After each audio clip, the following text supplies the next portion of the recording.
Hello and welcome to another episode of The Advantage. I am your host, Michael Fiddle. Today is Monday, April 15th, and on today's episode, we are reviewing some of the hottest topics around the NBA. We are going to get ready for playoff basketball. We are going to do some season in review stuff. We have Team USA rosters announced just a few minutes ago, so I told my guests not to look so that we could go through and take some guesses about who are the 11 named guys to Team USA already. And then we have a few gambling topics to cover. Of course, this is a gambling podcast. And some of you may know that I released an episode last week called 5 Tips for NBA Playoff Betting. Now, I want to start this episode off by mentioning a 6th tip that I recommend if you plan to bet the NBA playoffs. And that is generally to reduce your exposure and to lessen your bet size. Now, it seems counterintuitive to when the games are most important to actually reduce your bet size. I personally want to emphasize that there is no correlation to an important game for Jason Tatum and an important bet for my bankroll. Just because the games count more in real life and just because we are soon to get to the offseason where we are going to have more limited gambling opportunities doesn't mean that we need to make bigger bets. In fact, the reason why we actually go the other way and start to reduce our bet size is because we are running into a sharper market where we latch on to less of the trends and indicators that we played into all regular season long. So, for example, there is rarely ever going to be a rest disparity between teams because as seasons go along or as series go along, they're going to end their previous game at the exact same time.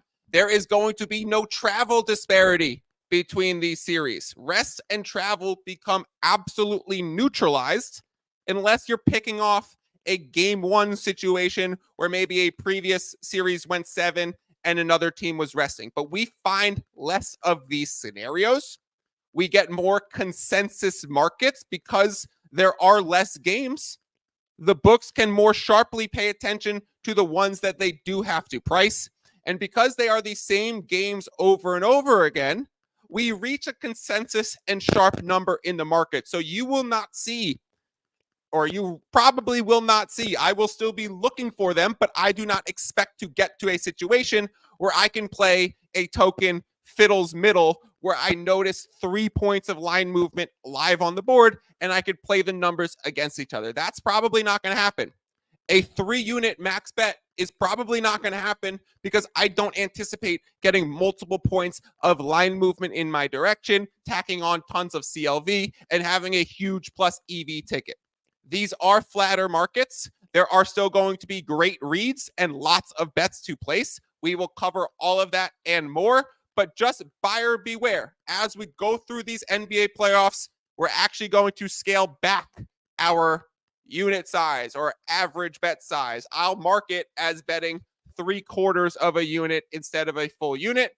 All of that and more on this episode of The Advantage. Let's get it popping. I'm the type to get shit done. You the type to observe.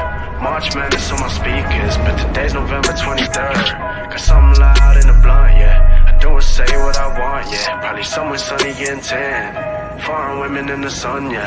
That's all that I need. That's all that I need. That's all that I need. Got my brothers with me. Got my brothers with me and my mama's healthy. That's all that I need. All right, before we officially get started, let me remind everyone to rate, review, subscribe on whatever podcast platform you are listening to this episode, to sign up for the fiddlespicks.substack.com free gambling newsletter. If you like what we talk about, you might like what we write about, fiddlespicks.substack.com.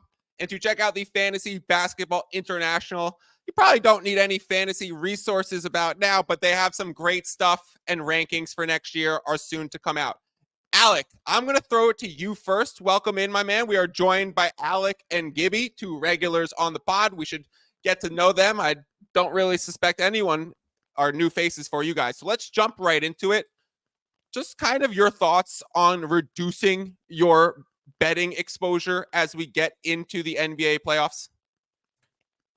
For sure. Glad to be here, Mike. I mean, it's been a fantastic, if you've been following along, it's been a fantastic year for us. No real need to force anything now and start betting like we weren't all year. I mean, mainly as you were saying, it's a more concentrated market. It's sharper. There's a whole sample size of data.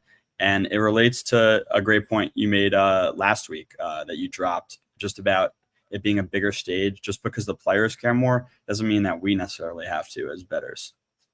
Yeah, I just kind of want to emphasize that one more time. Just because this game means a hell of a lot more to Jason Tatum's legacy does not mean it means a lot more to our bankroll. Gib, I want to transition over to you because we're going to talk about some of the hottest topics in the league. And right now, every NBA show, every podcast talking about basketball is covering a few different stories. You were a high-level basketball player. You are related to some Hall of Fame basketball players. You have been in locker rooms a lot more than the rest of us on the screen.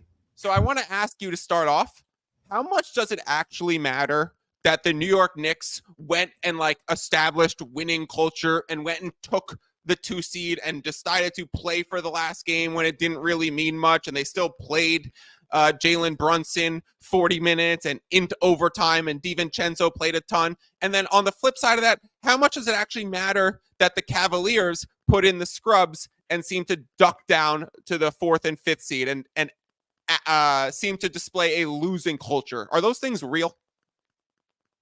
I've been thinking about this, and as a competitor and someone who's played, that switch to be able to switch on and off, whether or not something matters to high intensity, is really hard to turn on and off.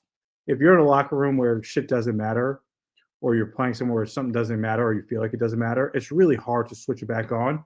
Now, I'll say there are exceptions to this rule, mainly Miami, but being able to switch on that switch or turn it off is, as I said before, really, really difficult. So I think it's really important. I actually think the Knicks playing DiVincenzo 50-plus minutes in a game recently and really going for the 50 wins is huge for a mindset, because if you are in that mindset and you stay in that mindset, you're going to be able to keep that going.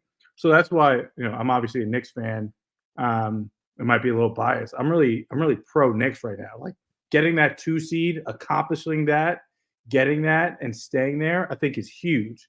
And the Cavs, I've been kind of down on them all season, but seeing them kind of crumble towards the end of the season and seemingly not care, I don't like what it's going to do for their mindset in games, because I don't know if they have the experience or the players or the leadership within the locker room to be able to make that switch, because it's not impossible. It's a hard switch to turn on when you want to turn it on and at the right time.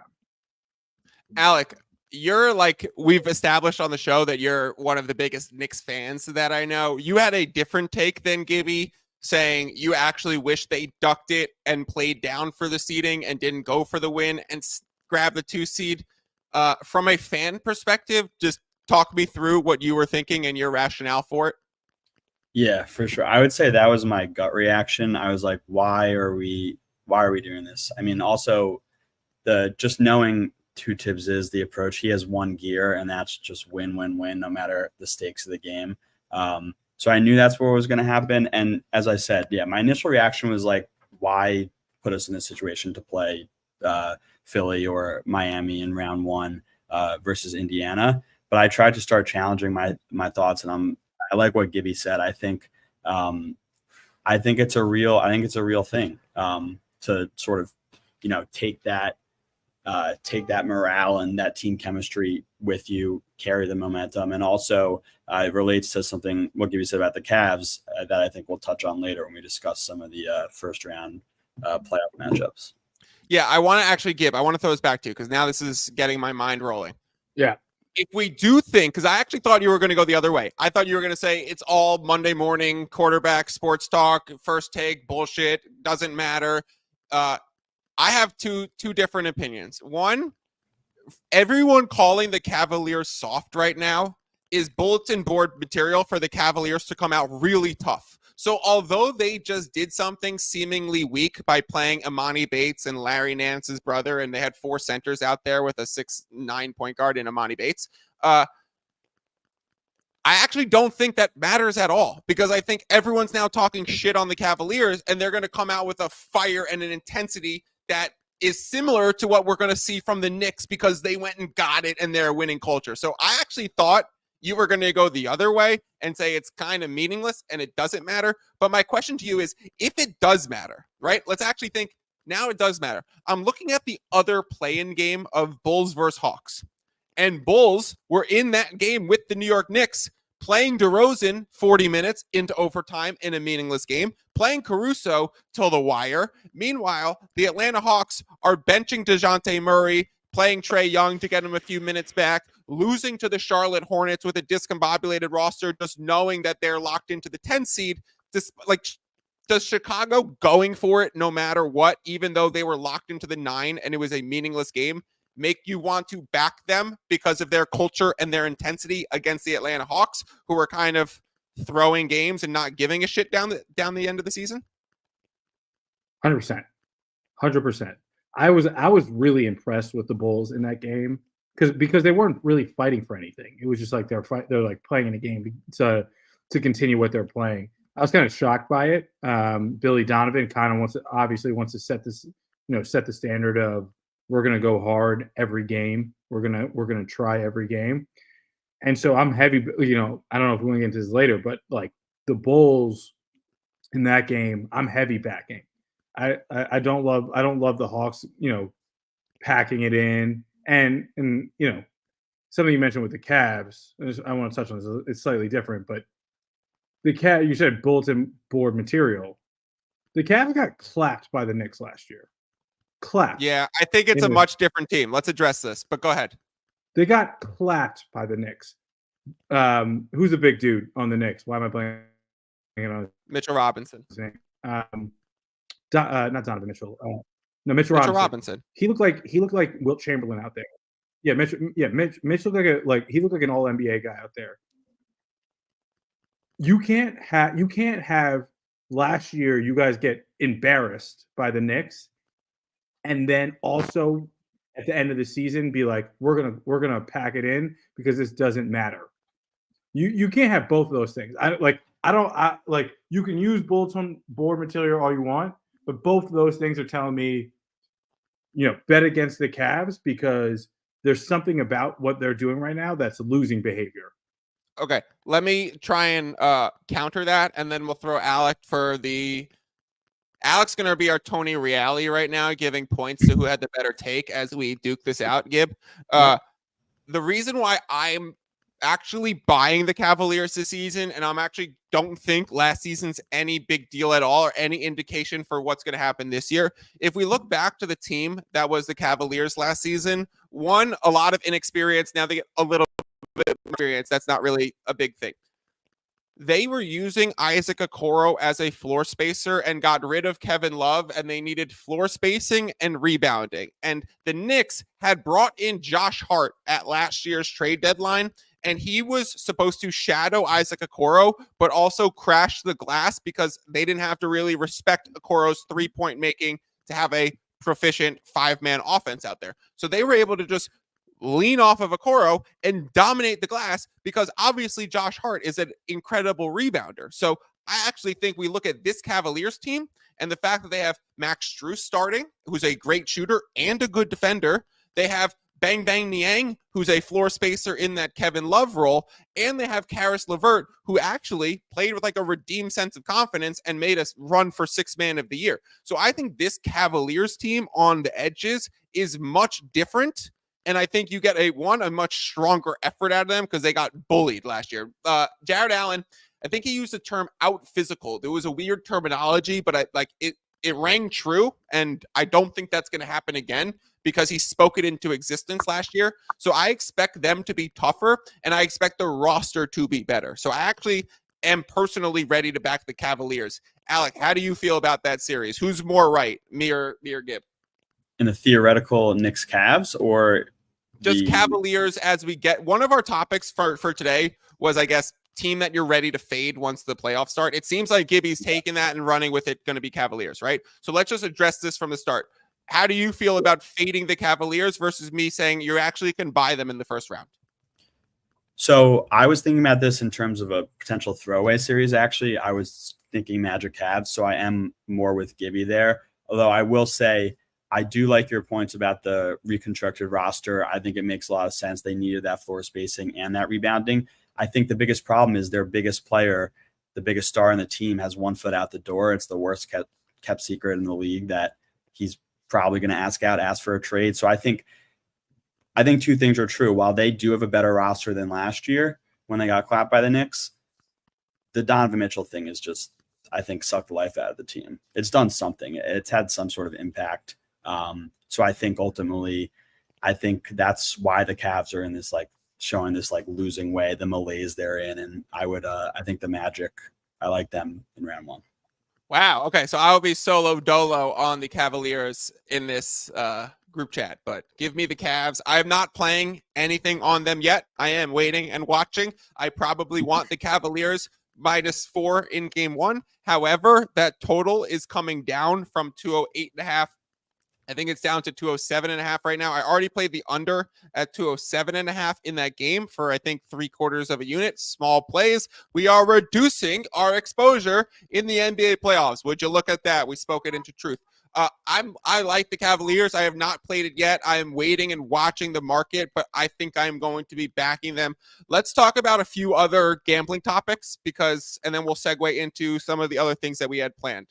Gib, news is coming out that Giannis actually closer to questionable, doubtful even for game 1. How much bullshit is that? And how much should we be buying that the Bucks are now down to a -1.5 from that open of -4? There's been some Pacers steam in the series price, in the matchup.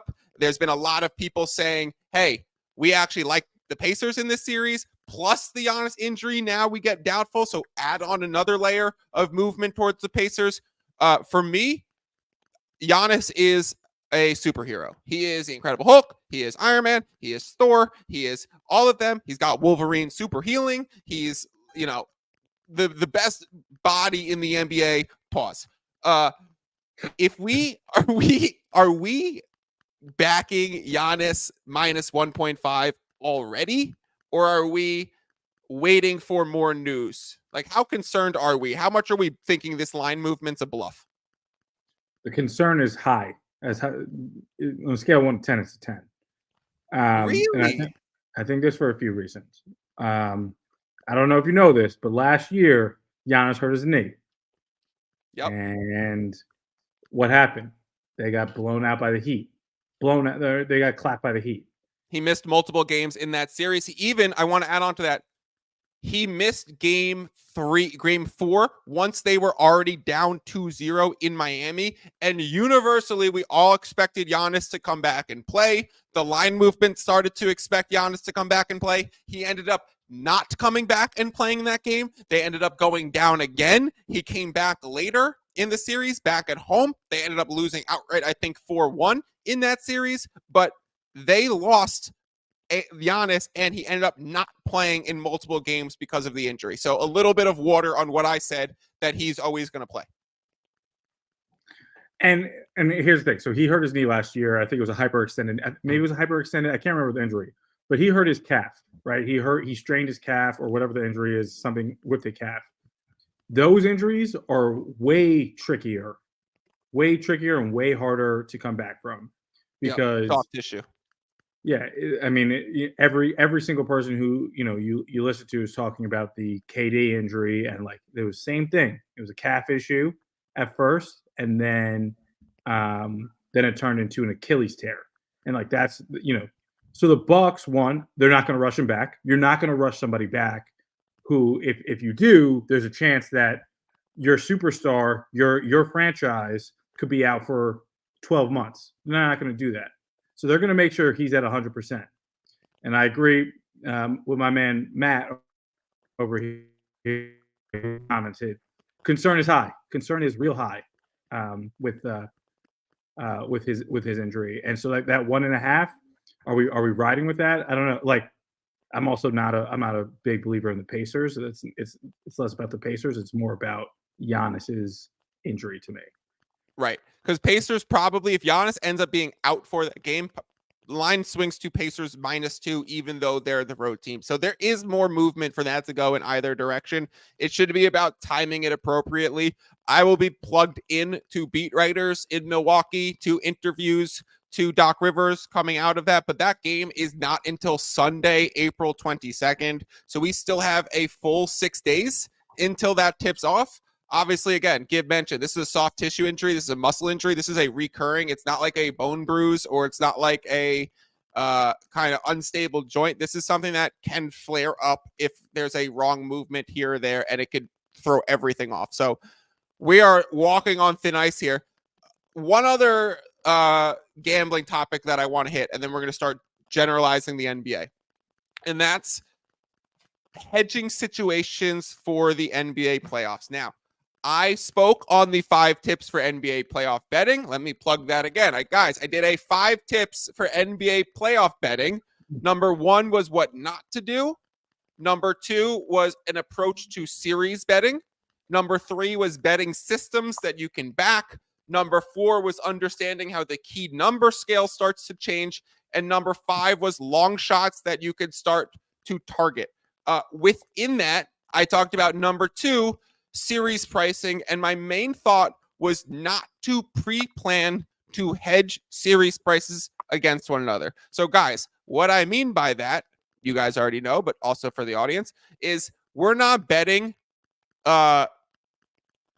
who's an underdog in a series. We're not betting the underdog in the series in games 1 and 2. We're not betting Magic in games 1 in the series before it tips off, with the sole intention of hoping they split and then being able to bet the other side to lock in profit. If that's your approach, there are better ways to go about taking that route and thinking, okay, the Magic might split 1-1. There are better ways to play a plus points, a just money line, roll it over, but you don't want to, or play the series price without a pre-plan to hedge it from the jump. We have gotten to a place, guys, where I actually am now have to consider hedging some of my NBA title tickets, where this isn't pre-planning a hedge based on a series price. This is, I bet an NBA future in the past, and now we get to the playoffs where it's round 1, and I need to consider hedging it. So I'm going to explain to you my situations, and I'm going to get your feedback on whether or not you should hedge this ticket or not.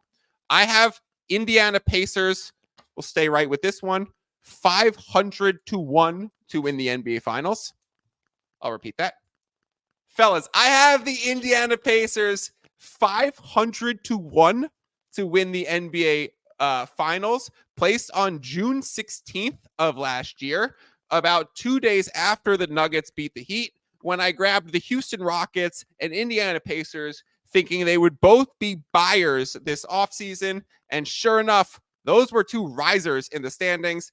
I was able to hedge off of Houston to make the playoffs with a Houston to not make the playoffs late in the season when they had that surge. But now I have Indiana Pacers 500-1. Gib, throwing it to you first. My current plan is to not hedge that ticket at all against the Milwaukee Bucks, because I do plan to play the Milwaukee Bucks, like we just spoke about, in a game-to-game setting. So if I am backing the Milwaukee Bucks in game 1 and I win a unit, then I've covered my whole exposure on that Indiana Pacers future. Do you agree or disagree with not playing any Bucks series price and going a game-by-game approach to that hedge? No, I like the game-by-game approach. I think it's a wild ticket, 500-1, and Pacers to win the championship is a wild. It's a wild ticket. You got to really believe in Pascal Siakam to think that they're going to win. I had a firm belief that they were going to bring in a guy like Pascal Siakam and make the playoffs. And when I placed the bet, Gib, there were no odds to make the playoffs. There were no win totals. There were no to come out of the East. Yeah. So it was only NBA title odds. Like when you bet Super Bowl the day after, there's only Super Bowl bets. So there was only NBA titles. And I said, by the time win totals and playoff odds and all that stuff become available, this is going to have caught up to the market where that's going to be priced as if it should be 120 to 1. So if I could pick off the 500 to 1 now, I'll do that with a plan of hedging. So yeah, I think the plan is to not hedge Indiana Pacers with Buck series. No, I like that, and I think that it gets to an interesting question of like in NBA playoffs, in basketball playoffs, betting game to game rather than betting series. Like, who do you think is going to win this series versus the game to game? I don't know. You're more the pro on this betting stuff of like series versus game. But I to me that approach seems like the right one. But I'm not sure. I would throw that actually back to you. Whether is it series by series that you bet either I'm going to bet the whole series or I'm going to bet game to game. Yeah, I'll address that. I'm going to try and hedge title tickets with series. I would try and hedge series with games. I would try and hedge games with live lines. And so it's kind of a trickle down. So I actually think the best way to approach this is to bet, like if you have a title ticket, then you're looking at the series price. That's your first level of evaluation. Okay, Pacers already taking steam. I'm not going to get a good number if I enter the market now. Plus, they kind of have some upside. They're kind of the sharp side in the market. Let that ticket ride a little bit and play Bucks in a game at a -1 or -1.5 in game one at home. That's great. And if the Pacers end up taking that, it puts that 500 to 1 ticket in a phenomenal spot where then I could just assume my risk on it was 2 units. So if I ever go back to hedge it later on another series, I could assume, okay, it was 1 unit plus the 1 unit lost on betting the Bucks, which is baked into this, and I want to hedge off that for 2 units. So definitely consider scaling or like trickling down with hedges, but also consider total exposure. So if you hedge something in round 1, you need to consider that part of your lost wages in what you would lose if the futures bet lost in round 2.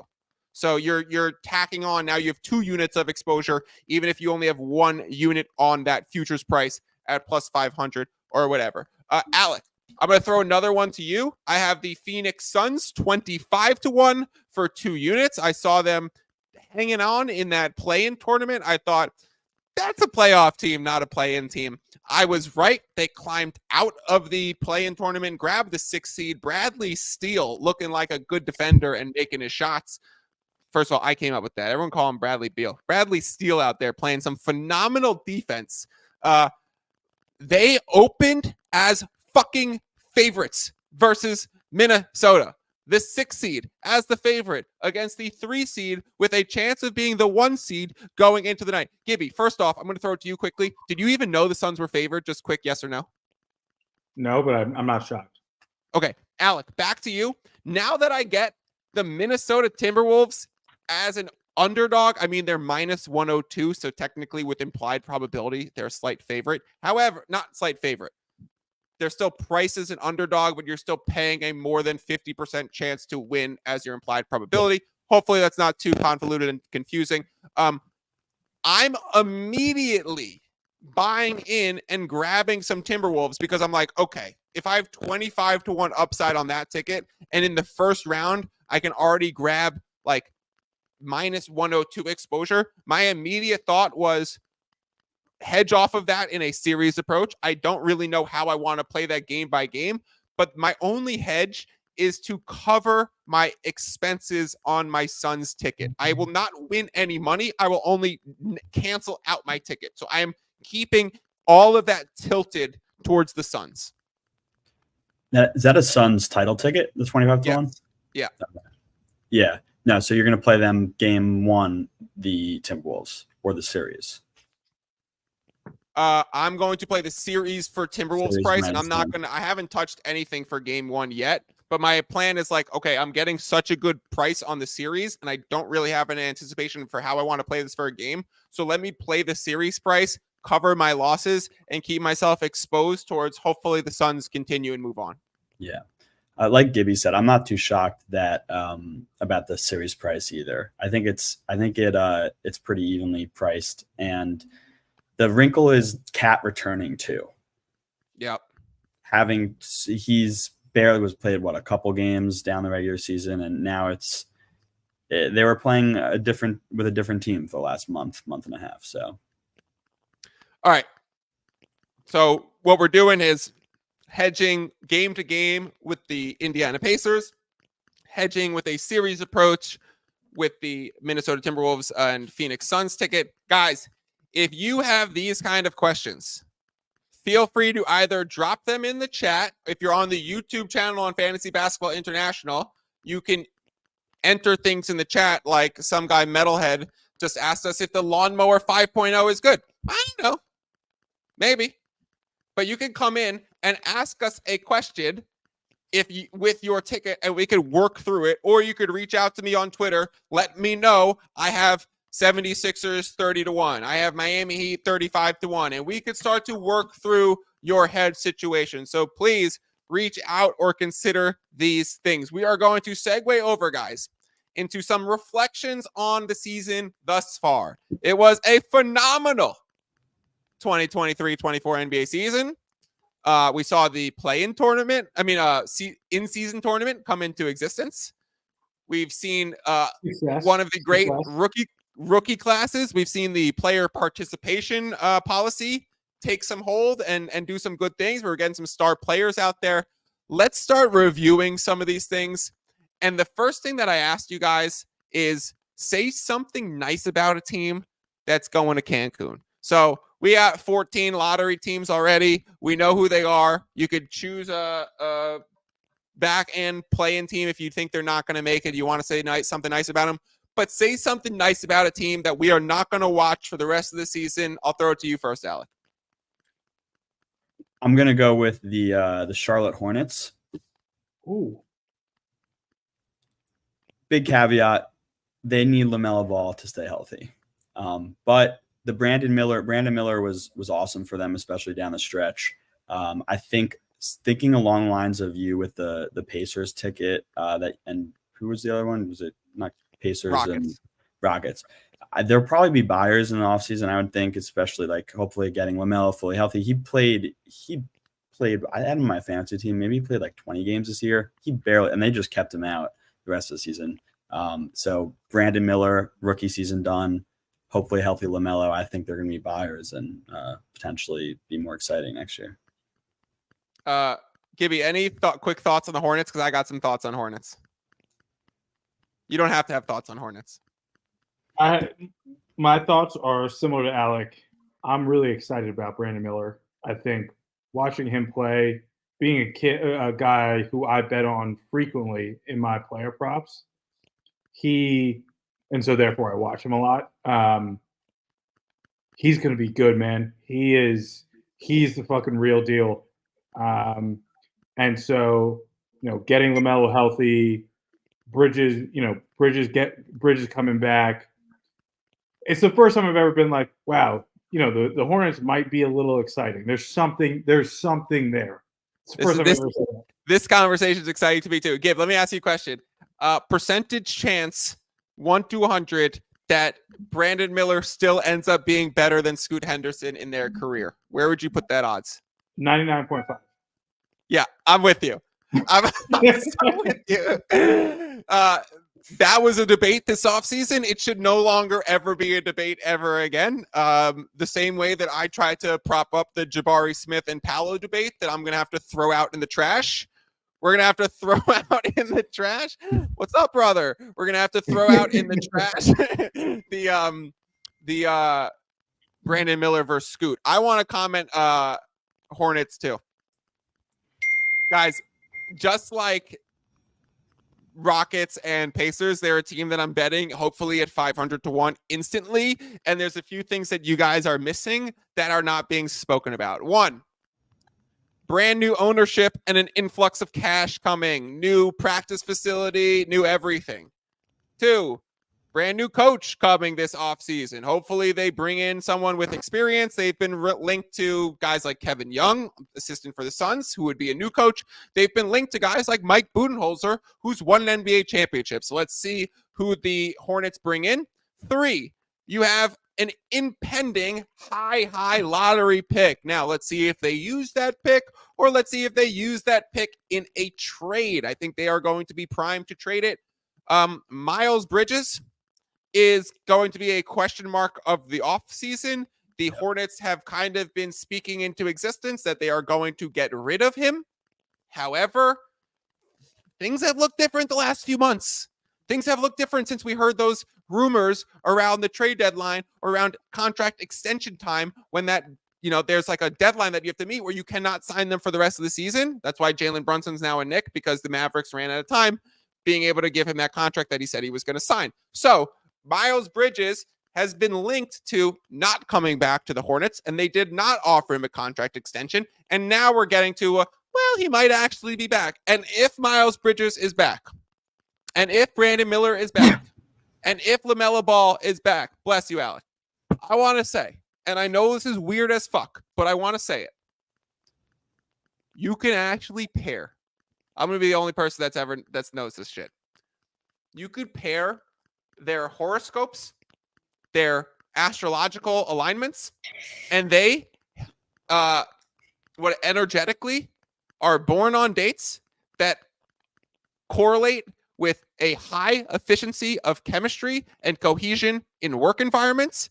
I think their play styles really translate. So the stars are literally aligning. The moon is in the right spot in the atmosphere. The eclipse has happened for Ball, Bridges, and Brandon Miller to actually be a dominant threesome in the NBA. Caveat, they might add someone this offseason via trade. They might upgrade their coaching staff. It might all come together for the Charlotte Hornets team. Alec, love that one. Love it, love it, love it. Gib, give me your team that you want to say something nice about as they're in Cancun. I had two teams that I was going back and forth, but I think I'm going to go with the obvious one. It's the Spurs. Yeah. Yep. Congrats. Glad someone took it. Like, congrats, man. He's better than advertised. Wemby is a freak. And the way he played the last 15 games, and I don't have the numbers in front of me, but it's insane. He is the most exciting player to come in the league, maybe since KD. Guys, pause the show. Someone appreciates my horoscopes. Yeah, I have never heard that, and I'm cackling. Thank you, Caitlin. I appreciate you. Gibby, continue talking about the Wemby Spurs. Let me ask you. We know he's been amazing, and we know he's been phenomenal. Who do we think it's Donovan Mitchell? Because you were the one saying earlier this pod that Donovan Mitchell's about to request a trade.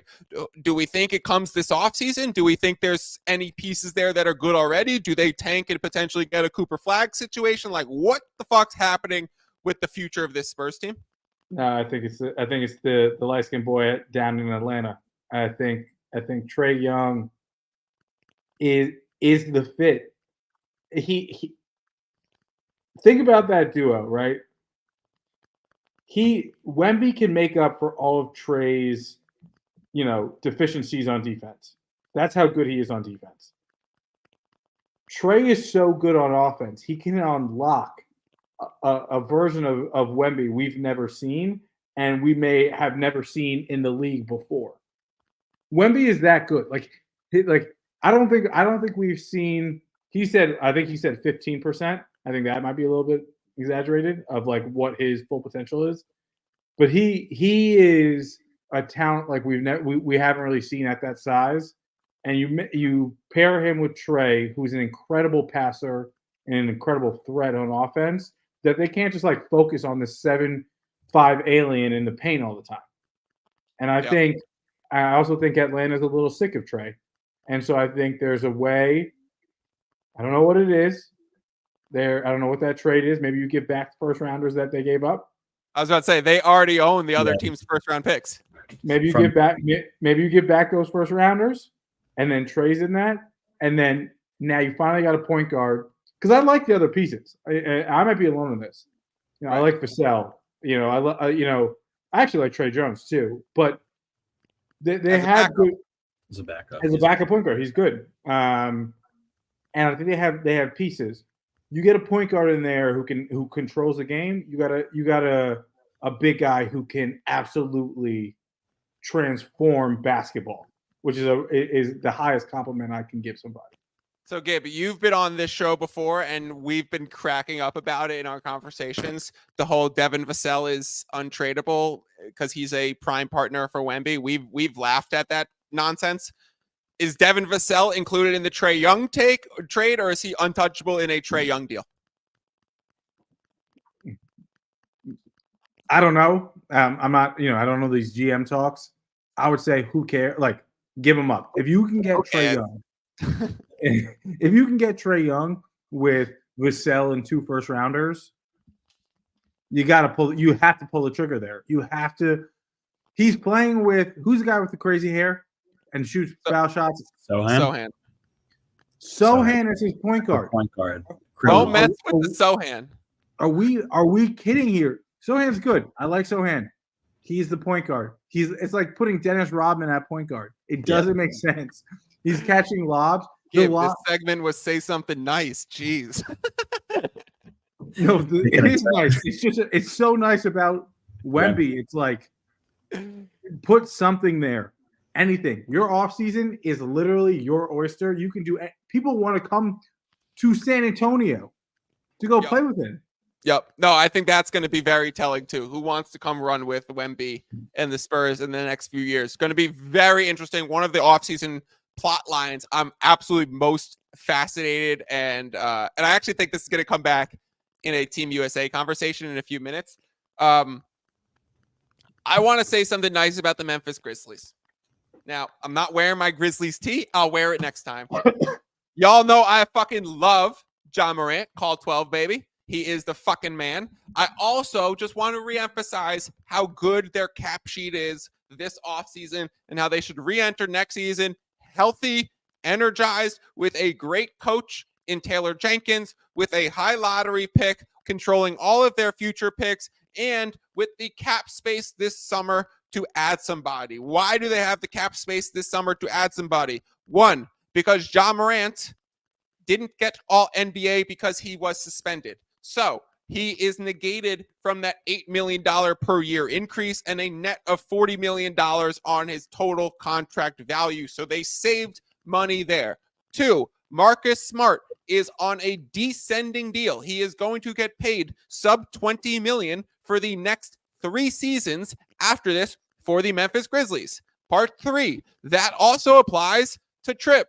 Jaren Jackson Jr. is on a descending deal for the next 2 years. He is going to get paid less than $22 million. Grayson Allen just got a 4 for $70. That is going to be right on par with last year's Defensive Player of the Year, Jaren Jackson Jr.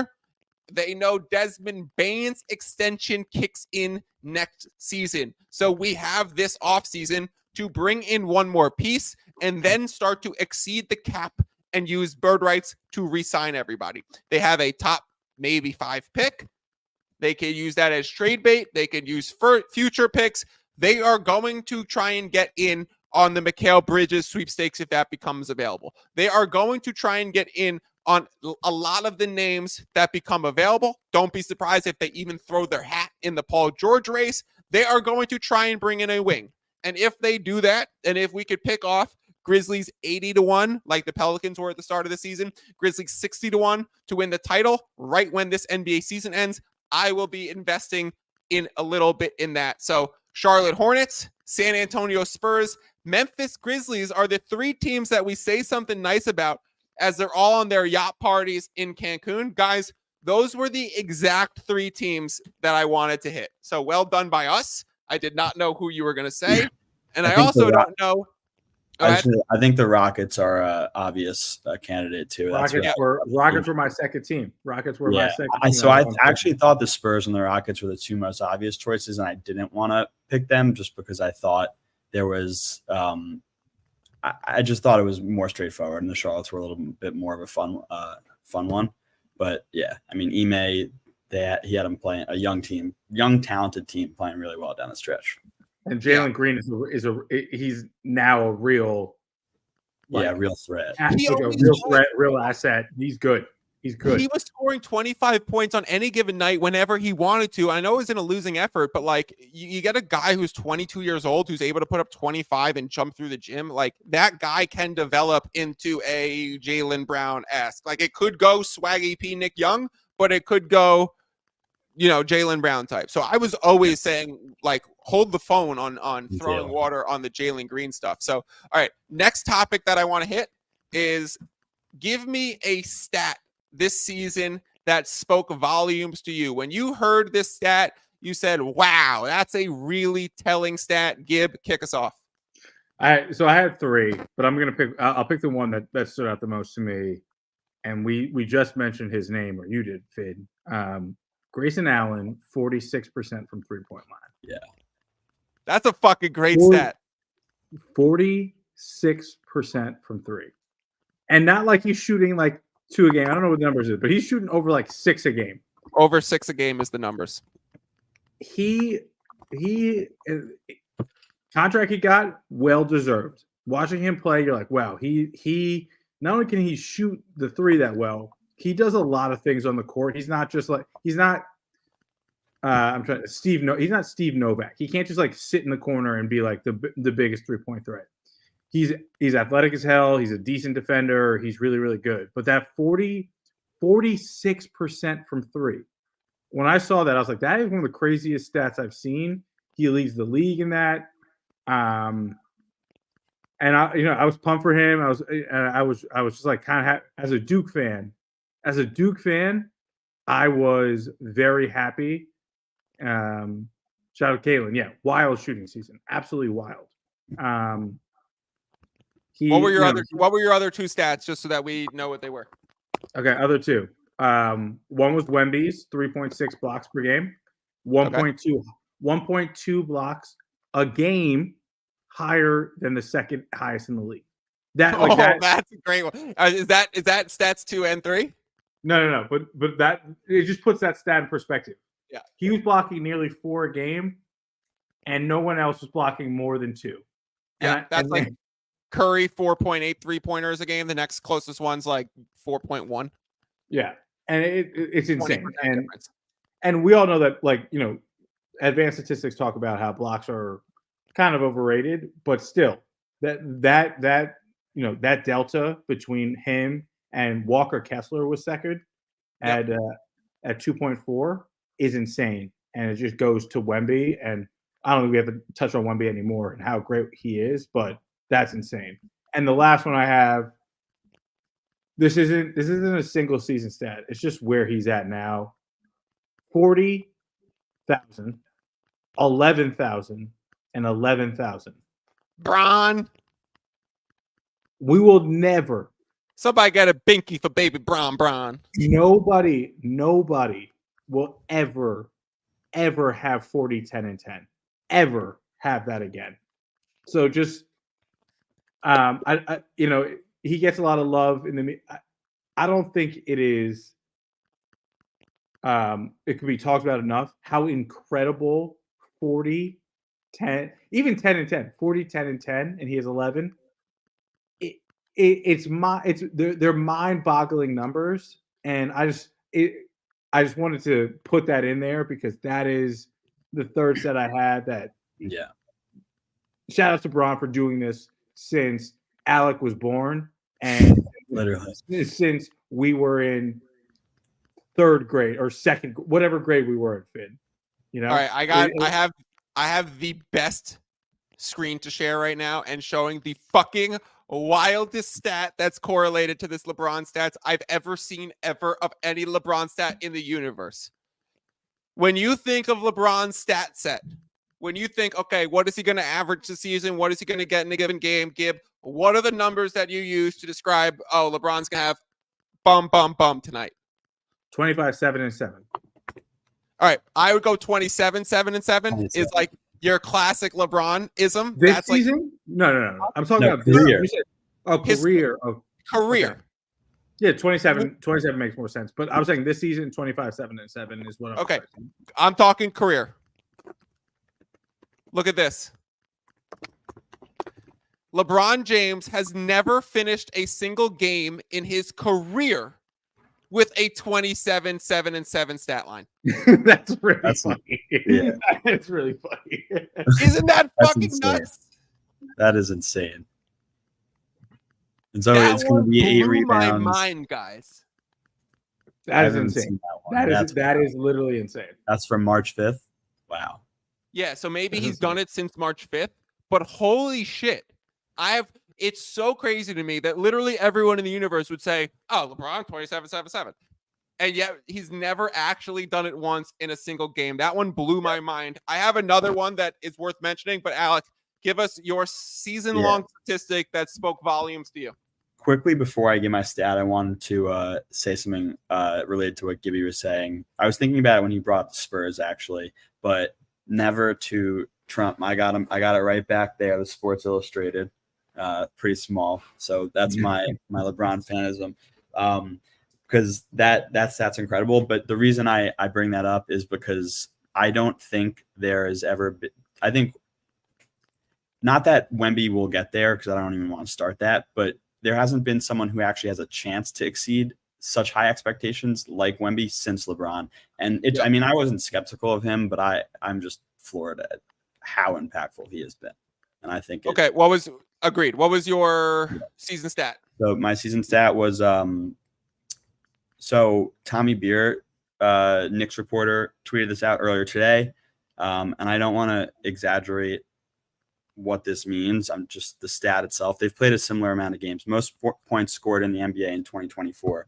Jalen Brunson, 1,384 points. Number two. Number one. Number two. Whoa, wait, 1,300 points this season? No, he has 20. In 2024. The calendar year. Oh, okay, so since January 1st. Since January 1st, yeah. Okay. Sorry, I read that wrong. Wait. Before you go, I want to say this is a actually relevant stat set. To use NBA stats from January 1st on when we get to NBA playoff basketball is a relevant stat set. Don't forget 2 years ago when we had the Celtics and the Warriors in the finals, and it was the Celtics who made that amazing January run with Ime and then continued it through the rest of the season. And the Mavericks had the second best defense in the entire NBA from January 1st on.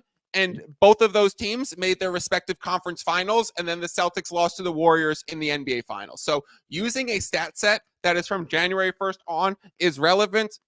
Tell us what it was. So, a screen share. Here's the rest of the stat. So Luka was second with 1,353, and then highest plus minus in the count since January 1st. Brunson plus 481, Jokic plus 397. Wow. So it just shows how valuable he's been. Not to say he's on the level of either of those two players, but he's gotten way closer than any of us would have anticipated. Yeah, Gib, you fucking love Jalen Brunson, so I'll let you respond to this. Thoughts on JB's season? Is he fifth in MVP ballot? Is he first all NBA? I asked you this maybe a week ago or 2 weeks ago. I was like, "Is Jalen Brunson first team?" And you were like, "Nah, he can't be." Caitlin he says has to be. He has to be the best player best in the guard East. in the East. Definitely the best guard in the East. There's Giannis, there's Embiid, there's Tatum. I still am a slow roller onto the Brunson train because I just don't. Every year comes playoffs and he proves me wrong. So we'll see. We'll see what it is. What last playoffs he proved wrong? No, Jalen. Every playoffs he proves me wrong. Gibby, okay. Gibby, me and you were roommates in the financial district of New York City when he was on Villanova, and I had the winning bracket. If it wasn't for that guy, what was the bigger guy's name on his team? Chris Jenkins made that half-court shot and ruined my bracket and cost me thousands of dollars. So I've always been a slow roller onto the Brunson. Maybe it's a slow burn for me, but we'll have to see him get it done in one more playoffs before I get on the train that he's actually top 5 in even the Eastern Conference. For me, I'm talking Brunson versus Maxey, which I'm going to get to my stat right here, and then let's start talking about our last point. We got 2 more things to get through, and then we'll wrap up. My season-long stat was pretty simple. I wanted to reflect the player policy and the fact that we've gotten so many more games out of players, whether that be Zion, whether that be AD, whether that be kind of a bunch of pretty much everyone but Joel Embiid because he was actually injured, or John Morant. We got amazing player participation throughout the entire NBA. And I think the one that puts the nail on the coffin is Chet Holmgren, 82 games this season. I was thinking about that one too. Good for him. Holmgren starts 82 after last season having a Liz Frank injury, missing the entire year after a summer league, and him being on the Oklahoma City Thunder, which are rest, recovery, play it slow, lack of urgency. And that just speaks to not only player participation, but to how the culture in Oklahoma City has changed. So really proud of Chet, really happy to see him play a full 82. He's one of a few that played a full 82 this season. Buddy Hield played like 85 because he played 83 because of after the trade. And then he also played in the in-season tournament finals, which doesn't count as a game. And now he's going to play in the play-in game, which technically doesn't count as a game. We'll see if he ends up playing in 2 play-in games if the Sixers end up losing it. The last thing before we're getting out of here, guys, it's been a great show. Thank you for tuning in. Thank you to everyone watching. We have over 100 people right now. Fantastic. I wanted to do changing of the guard. And now I was hoping AV would be here for this discussion because in the very first podcast at the start of the season, I told AV this was going to be the last year before we change the guard this offseason. And we're saying Booker is better than Durant. And we're going to say so-and-so Tatum is better than LeBron. Now, I said this was the last year that we were going to still say Durant was better than Booker and LeBron is still better than Tatum. We're not going to get into that. Those I feel are both still true. We're not going to get into it. What I wanted to say is who is one for you guys where you feel a changing of the guard has happened? Who has passed who? Who do you want to start? You go for it. I don't care. All right. I have 2. And I'll start with one that's not exactly your question, but Jalen Brunson has overtaken Carmelo Anthony as the best Knick in the past 15 years. 100%. Wow. Okay. That is not exactly what you were saying. I exactly want to work through these quick because I wanted to do Team USA stuff. What's number 2, Gib? I took SGA over Steph Curry. Holy shit. Okay, Alec, changing of the guard. Who is it? I agree with that. Those are the 2 players. Those are the 2 players I was thinking of as well. Wow. Those weren't the same comparisons, but I was thinking I think Brunson's the best guard in the East. Best Giannis and Tatum. I won't argue that, but best guard in the East. I feel comfortable saying that. And then SGA, I think. I mean, behind Jokic and Luka, I don't really think I think he's probably the 3rd best player, or at least in the MVP discussion. You could easily put him 3rd behind Luka and Brunson? Shea. Oh yeah, I agree. Shea will be 3. Or second. Or even second. Who did you have those 2 exactly for changing of the guard? No other comparison to add? Yeah, pretty much. Wow, you guys didn't even talk about this, and you have the same one. I went a little bit safer. I used players that were talked about a lot in comparison with each other this offseason, and I just said 76ers should be very happy they did not acquire Damian Lillard and that they shipped James Harden out because Tyrese Maxey straight up better than Harden, better than Lillard. Keep it moving, right? Yep. Agreed. I don't agree, but okay. Yeah, okay. You think which one is still better than Maxey? Both? I'd take Dame this year, but just this year. All right. Not Harden. We'll see it in the playoffs. The last thing I want to do, I keep saying the last thing. Actually, the last thing that we're doing, then we're getting out of here. Woj just tweeted about an hour ago 11 names that are going to be on Team USA. I have the list of names in front of me. Team USA has been a hot topic on Check Ball. Who are the 11 names? Let's switch off 1 and 1 on guesses. Let's try and knock them through. And then we have one question to add on top of that. Go ahead, Gibby. Give me one player who will be on Team USA this offseason. I'm going to go with Steph Curry. Correct. Alec. LeBron James. LeBron James. Gibby. With the easy one because he changed his nationality for it, but I'm going to go with Joel Embiid. So, in respect of changing of the guard, it's correct. Embiid's on.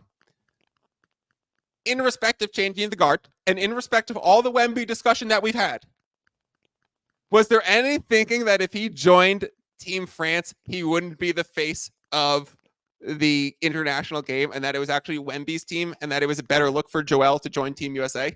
Am I bugging, or is that legit? No. All right, Alec, name a fourth player that is going to be on Team USA. Kevin Durant. Gibby, name a fifth player that is going to be on Team USA. I'll stick with the son. I'll go with D-Book. Durant and Booker. These are all on it. Alec, keep going. Who do you got? Mr. Ant Edwards. Mr. Ant Edwards is on Team USA. Gibby. I'm going to go with and go with Jay Tatum. Jason Tatum is on Team USA. Go ahead, Alec. We have Stephen Curry, LeBron James, Joel Embiid, Durant, Booker, Ant, and Tatum. Let's keep going. There are 11. We have 1, 2, 3, 4, 5, 6, 7 of them down. This is everyone. That's everyone I've guessed. The only person I didn't guess, who I think is not going to be on the team, is Jalen Brunson. Jalen Brunson is not on the team. Gibby, do you have another guess? I do, because he's a Team USA staple. So I'm going to go with Drew Holiday on the side. Correct. He was previously announced to be on Team USA. Let's throw it back to Alec. It might not be your favorite guard in the East, but there is another guard in the East who is on Team USA. Dame? Nope. Tyrese Halliburton. Tyrese Halliburton is on Team USA. Yeah. I understand it, but I don't think it should be as crystal clear as him being inserted into the top 11 so automatically. Again, I understand it because his start to the season, his previous summer in international basketball, and the fact that he has been a little injured through the second half, which has said, okay, and then that's maybe why his performance hasn't been so good. And then we're going upside. He can develop and he could be on this team for future years. Bothers me that that's not instantly considered to be a Ja Morant spot, to be honest, guys. Okay, we have two more players who are 100% confirmed to be on Team USA that are both big men. Gibby, do you have any guesses? I have Bam Adebayo as my guess. Bam Adebayo is on Team USA. He is actually another staple because he could play so versatilely in the international game that he's a perfect fit. Alec, do you know who the last big man? Is it a versatile big man that could potentially be considered a wing? Perhaps. Paolo Banchero? Nope. I'm giving you a hint if you look on the screen. Anthony Davis. Ladies and gentlemen, I wasn't going to start putting pen on my face, but I just put the pen across my face to mimic a unibrow. And the unibrow Anthony Davis is going to be on Team USA. So that means we have a culmination of Stephen Curry, LeBron James, Joel Embiid, Kevin Durant, Jason Tatum, Anthony Edwards, Tyrese Halliburton, Drew Holiday, Devin Booker, Bam Adebayo, and Anthony Davis with one more flyer remaining. Gibby, who gets the last spot? I had like 15 names for this last spot.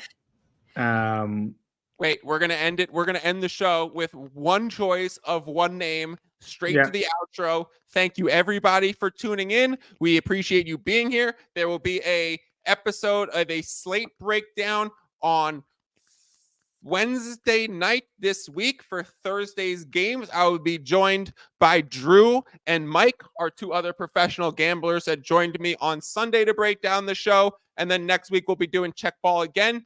Gibby, who is the last player that you think is going to be on Team USA? Paul George.